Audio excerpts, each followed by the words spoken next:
বাংলাদেশ দল বিশ্বকাপ খেলতে ইন্ডিয়াতে গেল, সেই প্রতিবেদন আমাদের বাংলাদেশের কোনো গণমাধ্যমেই নাই। বিষয়টাকে আপনি কিভাবে দেখেন? Thank you Mahdi. ফার্স্ট আমরা হয়তো এক্সপেক্ট করতাম যে তাসকিন তার ছেলেকে নিয়ে এসেছে, তার বাবা তাকে ড্রাইভ করে এনেছে, কিংবা আমাদের লিটন তার স্ত্রী সন্তান সহ এসেছে।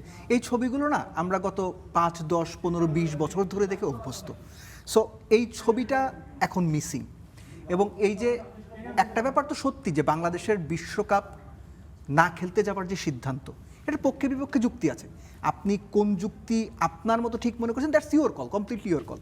কিন্তু আমার যেটা মনে হচ্ছে যে বিশ্বকাপ খেলাটা যখন শুরু হবে, যে এই দিন থেকে বিশ্বকাপটা শুরু, টি-20 বিশ্বকাপ, since that moment we will start missing the world cup.